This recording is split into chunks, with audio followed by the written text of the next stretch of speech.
Hi everyone, I'm Emma Maslen, I'm the CEO of inspir'em, and welcome to today's webinar where we're going to be talking about the difference between coaches and champions and strategies if you've got more coaches than champions. Today I'm joined by the lovely Ceire McQuaid, and we'll be introducing Ceire in a second, just to talk about her background, and then we'll be doing some questions on some best practices around coaches. Just a couple of things for me before we get started. So this is the second in our series around champions. Next week, the next time we'll be together is on the 23rd of May, and Lisa Rockleshaw will be joining us from Ping Identity.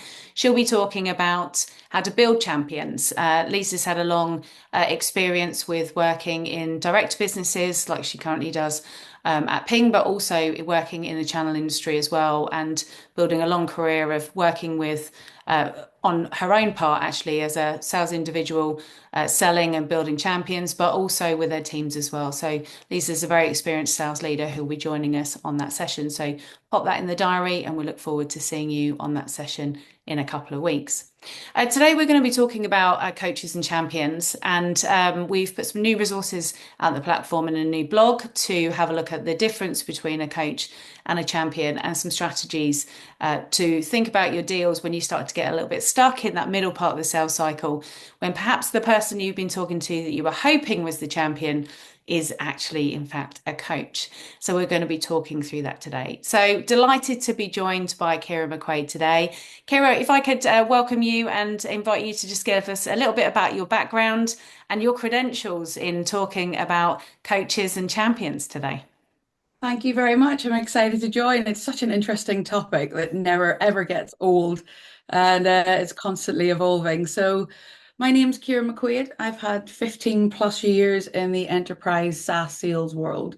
The majority of that time has been in high performance MEDDIC based organizations as both a salesperson, as an individual contributor, but also as a sales leader for the last number of years, where I've been lucky enough to learn a large amount about like the practical application of MEDDIC. And now I enjoy spending my time really enabling and supporting both individuals, leaders, and organizations know how to apply that and bring some more structure and insight to their engagements so that they're ultimately a lot more successful. Thank you for having me, and I'm looking forward to it. Great, that's excellent. Thanks for the introduction there, Ceire. Yeah, it's interesting around the sort of the practical application of this, because that's a lot of the questions that we often receive around MEDDPICC when we're introducing that into organizations. Because it can often feel like there's a lot of theory that's involved, but actually it's the tips and the tricks and the best practices are the things that we're really interested in understanding. So we've got some questions for you today to answer, but if anybody does have a question, then feel free to put it into the chat or in the Q&A, and we'd be happy to take those questions. So the first question I've got for you, Ceire, which is around some best practices around if you've perhaps in that middle of the sales cycle, and perhaps you're starting to think, well, perhaps this person who I thought was a champion is not actually a champion, and perhaps they are a coach. It'd be interesting to get your thoughts on, some tips on what you should do as a salesperson or sales leader, and also the implication of do nothing in that scenario. Great question. And it's one that does continually come up. And I think this was a great learning that I had from having a sales career before MEDDIC and then after MEDDIC, is actually there's so much value in being able to really identify this and accurately early and be able to do something about it. So I think the first step there is actually being able to identify the difference between a coach and a champion.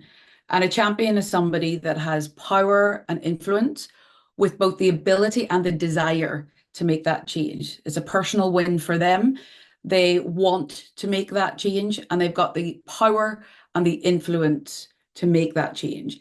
So I think the first step in what you're saying when you see that you're not quite sure if you've got a coach or a champion is to go back to basics and really understand that definition, and then start to apply it in a really rational fashion to the engagement that you're having. A coach is more like a guide, and they can take multiple different personas. So you might have the powerless mentor, somebody that's giving you insights, but actually their ability to get things done is near zero. You have the internal salesperson, the person that doesn't want you speaking to anybody else. They want you only going through them. So they're kind of ring fencing you into a small little area, saying that they can get the job done and that they know how to get the job done, but they're not willing to walk you around the organization or let you go off on your own. And then you have the friend, somebody who really likes you, wants you to win and be successful, but beyond that, they're relatively limited. And all of those things are very emotional relationships. They're ones that can be built up over time. And actually, from a salesperson, you are emotionally attached to those individuals and you feel a degree of loyalty and responsibility towards them. And sometimes part of the challenge is that you're a little bit too close to the relationship. So by bringing it back and really understanding the personas for a champion versus a coach, and then being able to look for indications of those. So I'd say the first thing there is being able to define it, really understand it, and being able to take it in a step back to objectively look at it. So I think some of the key indications is the power and influence piece at the top. That really comes down to, do they have the ability to get stuff done? Do they, if you ask them to do things to make a meeting happen, to overcome an obstacle, for example, a common security hurdle that you have to getting a proof of value implemented, do they have the knowledge and the ability and the influence to overcome these things? An indication of that is that timelines aren't met, hurdles are not understood in advance and not being able to be overcome, or that you can't be, or the deal cycle is just very slow. You're not making the progress that you anticipated. That's a good time to step back and look at their ability to get things done. And why is it that they're not getting those things done? Is they don't understand it, they haven't been through that process beforehand, or they don't have the power and the ability to do it. And then there's certain steps that we can take there. I think the second thing when you're asked for two indications is that they give you insights, but they don't advocate for you when you're not there. They might tell you what's going on, who thinks what when you're not in the room, but actually, are they willing to step up in those moments and advocate for you when you're not around? And now those things can be very obvious when you're in a meeting and you're being challenged by somebody else and you see that your champion isn't the one that steps in to answer that question. They leave you somewhat floundering. But the other thing is validating that they're advocating for you when you're not in the room. And one of the things that I think is really important is recognizing that as a salesperson, you're not the only one in this engagement. You have a whole ecosystem internally and potentially externally with partners where you can be asking them what happens when you're not in the room. How does that champion present you and advocate for you? So when you have an ecosystem that you understand the engagement, you can communicate effectively where you're at in that engagement, leveraging the common language of MEDDIC, then you're able to leverage these people and these resources to help you validate, is somebody advocating for you when you're not in the room? So again, I think first is defining it, then looking for their ability to make things happen, and then their willingness to really advocate for you.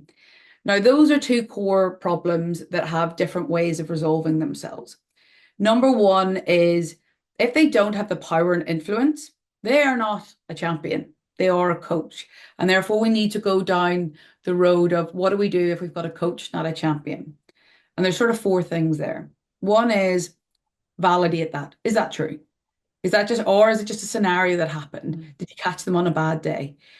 Have they has there been changes internally in the organizational structure? Because it has happened many times that somebody that had the power and influence, there's been decisions made above them, and now they no longer have the power and influence. So it's consistently validating that. The second thing is then identify who the true champion is.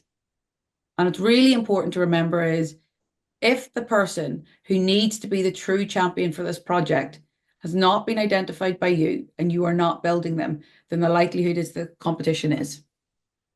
So there is no benefit to sticking with where you're at and not being clear on that, because somebody else is going to be building them as a champion, or they're going to be happy with doing nothing.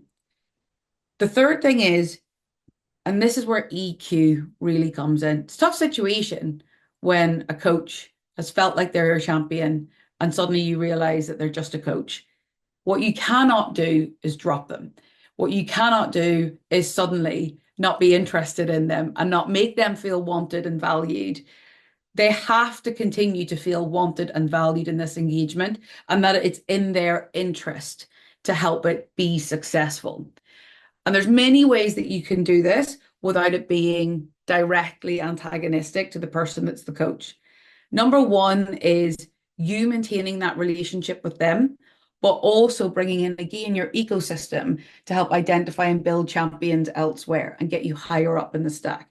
It's easier if you say, I'm bringing in a senior executive from my organization to meet a senior executive from your organization as a first step to start building a champion elsewhere. If they feel like they're not being abandoned or they're not being, importantly, they're still being talked about in a very positive fashion when they aren't in the room. They have to feel safe because a coach that's not treated well can turn into an enemy very easily.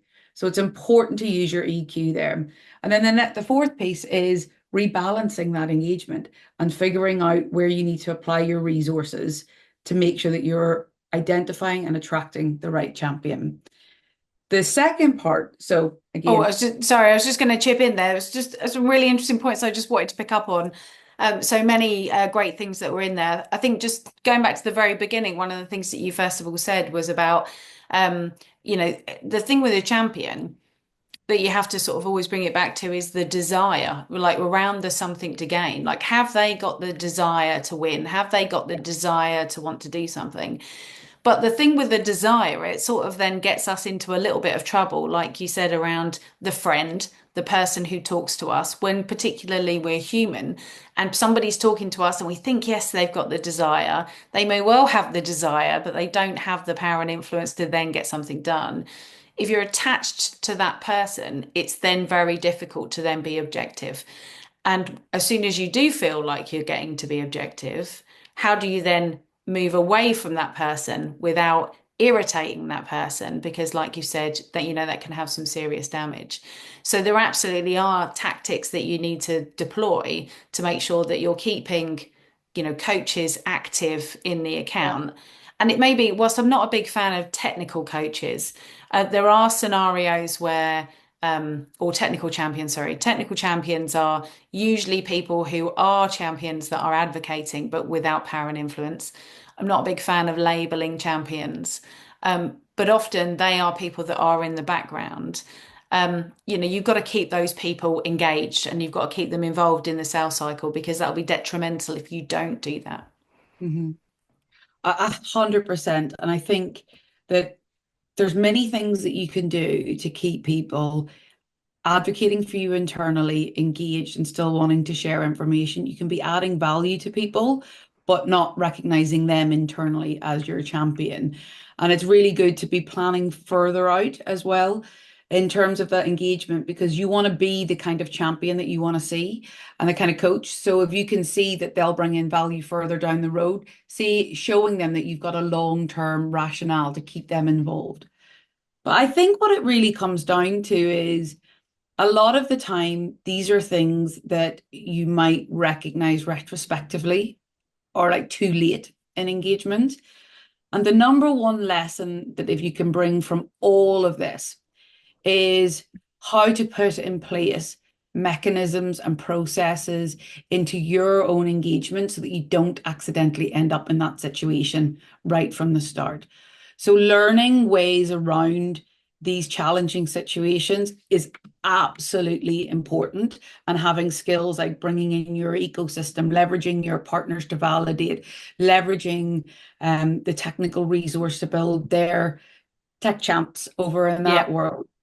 However, the number one thing that you can do is take your learnings from the challenges that you faced here and sit back and reflect and work with your leadership or work with the people around you to say, how can we make sure we don't end up in this situation again?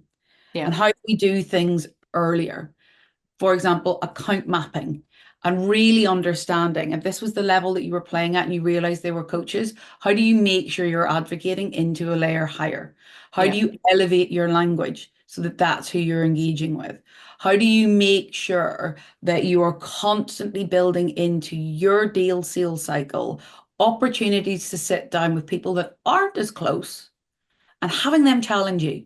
Be proactive on that Yeah. and bring that in and plan that into your diary well in advance, because it's hard to think to do it next week when you're in the middle of a POV. But Yeah. actually, if you think every 4 weeks, as part of a deal review, I have somebody challenge me on this piece and see if there's somebody that could be better.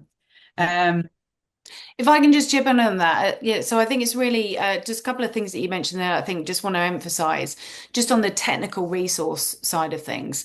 That is absolutely, I always find that that's a really great way that if you find yourself in a unhealthy relationship with potentially now a coach and you need to go and be building some other relationships elsewhere, technical resources can be brilliant at that because they're hugely valuable resources. It's not like you're stepping back, you're investing. That's what it looks like. You're giving them more time, but actually it gives you an opportunity to slightly swerve the individual and then go and find some other people if that's what's necessary. The other point I would just say on the just on the account planning side of things as well, I think it's a great point about what are the strategies to avoid that in the future. We talk to people a lot about in the beginning, date a few people. Where we often see people getting themselves really stuck in the middle of the sales cycle is their breadth of account is too narrow.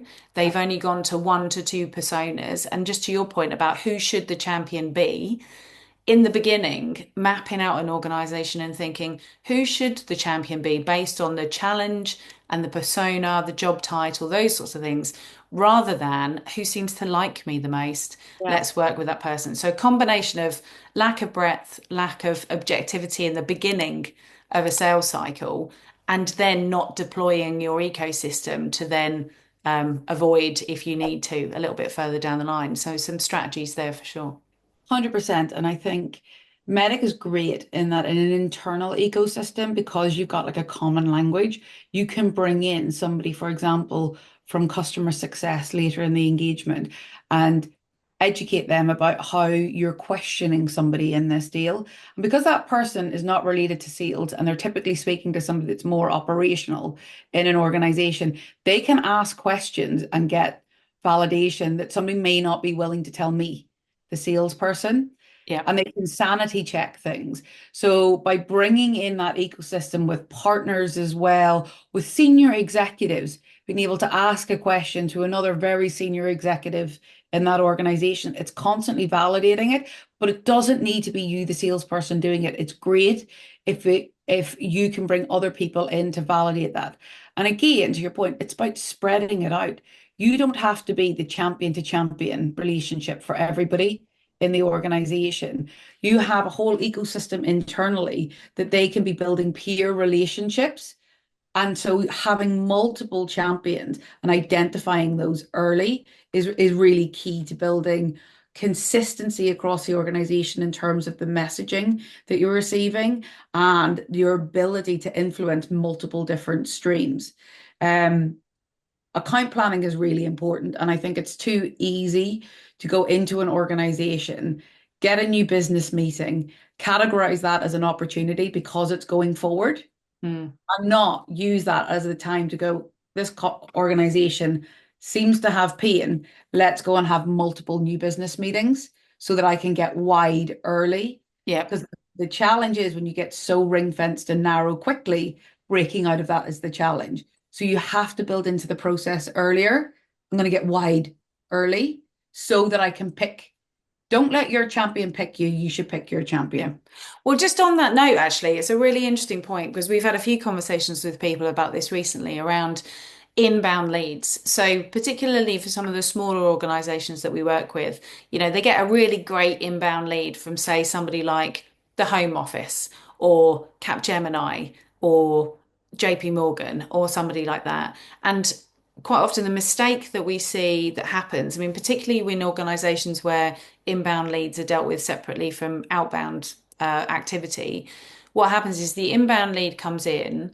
it's generally from a technical resource. It's from somebody that's done some research that has come in.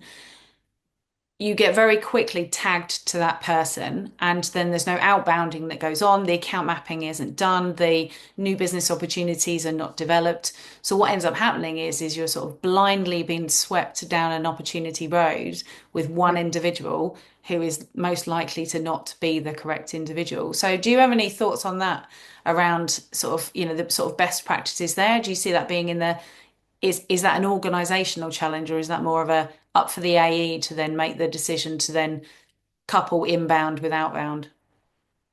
I think inbound is great in terms of building the ability for or the insight in people in an organization of your brand. The likelihood is the person that's reached out to you from an organization is not going to be a champion for you. Um, I can't think of a single example where I have seen that in my Yeah, entire career that the person that has reached out from an inbound lead and similarly, somebody that has reached out with a ready to go RFP on something. It's because they've already had time to explore and identify, and you're likely to not be speaking to the right people or influencing at the right level. So you need to sit back and really think about that. Now, there's no harm in understanding that that person's not likely to be the champion and still having an engagement mm, with them to go and explore. But I love the idea of always be PGing. yeah, Ask open questions in a yeah, meeting of who does this impact? Why do they care? And that may lead you to the champion, the person that should be the champion. The other thing is it may be an indication that there is a need within that organization, but it doesn't indicate that that person is the person to solve that yeah, need. And so what you can do is take that as an indication that you should sit back and look at this organization and do your own rational analysis of are they likely to have pain? And if this lead didn't come in from this person, who would I have typically gone after in yeah. this organization? But I would strongly, I cannot think of a case where the person who did the inbound reach out is the person that has the power and influence to affect that change. Yeah. Yeah, it's an interesting point, and I know we're sort of slightly straying off of the topic of coaches versus champions, but like you mentioned, it's about the strategies to not end up in that situation. So what I might just sort of bring us back to a little bit is, I've sort of changed my view on this a little bit over the years. Certainly from when I was at BMC, there was more of a purist view about you need your champions. I think at the time everybody else was slightly superfluous to requirements, um, but one of the things that I do see now is that it is important to have coaches. I mean, yes, absolutely, it's important to have a champion. You'll never get a deal done without a champion. But just to your point about validating the champion as a champion, understanding that they're selling for you when you're not there, understanding their ability to get stuff done. A lot of that information comes from the coaches. Have you got some perspectives on where you've seen coaches be really useful in sales cycles? 100% and at all different levels.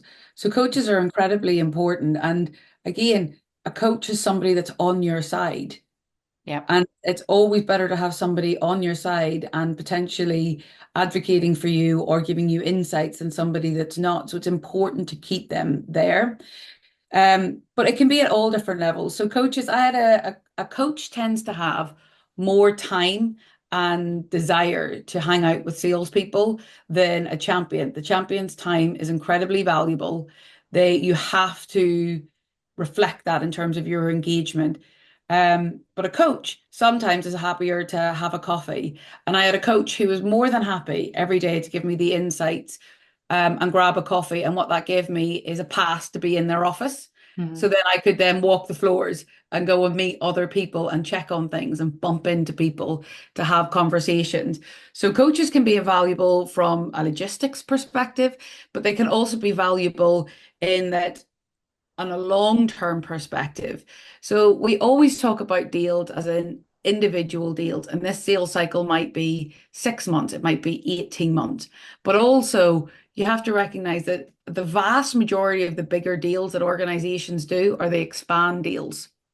And people move in organizations as well. So a coach is extremely unlikely to turn into a champion in your deal. And I think it's almost never that a coach will turn into a champion in your deal. But if they have the growth trajectory in an organization, actually, it's possible in future they could be the champion. And everybody's sales life cycle is not just one deal in an organization. It's actually doing expand. It's moving companies and still dealing with the same people in Mm, the likes of HSBC. These coaches, if you treat them right, can be incredibly strong champions that yeah, are very easily built in your career. And I have seen that time and time and time again. If I've moved organizations and tech stacks, I can reach out to somebody who was a coach who is now 3 years later moved up in the organization and been able to advocate for me because yeah, of how I treated them. So I think it's really important that coaches, they always will add value to your engagement, and it's better having them than not having them. And if they're not with you, then there's a risk that they're off helping somebody else. They can add logistic capabilities if it's getting into the office and getting the path or the pass for the day, or if it's giving you insight and background on somebody that you're about to meet. But then also it's recognizing that they are like, if it's a good coach, the likelihood is they're over time going to go higher and wider in an organization. And we have relationships for a long period of time. And it is surprising how often and incestuous the industry is that yeah, you will come across these people time and time again. So yeah. how you treat people today is how they will treat you in 5 years' time. And you want to have that network and for it to be positive. Yeah, and I think just on that point, I think it's worth just labouring that again a little bit there because like you're saying, large organisations like people like Barclays or HSBC or whether it's MGM or whoever the account is that you're working with, absolutely, those coaches can move up in their career. They can gain power. Like you said, it's unlikely a coach will become a champion. We get asked that question all the time because that's just generally not possible within Yeah. what we're looking for it to do. But also, I've seen people go from coaches to champions to economic buyers as well, because careers are long, right? And we Yeah. certainly see people moving up through the ranks. So unfortunately, we're out of time today, Okay. as we usually are. But that was absolutely amazing, Kira. Some really, really great tips there that I would suggest people have a look at. I mean, particularly around the PGing early into accounts, particularly if you get the inbound, be thinking about who should be your champion. Don't just take what's been served to you. Absolutely treat that person well, give them some good insights, use that as a platform to go into an account, but absolutely be thinking about who else can you go and target. So thank you so much for being on today's webinar. Really, really useful. Um, Great. So thanks everybody for being on today.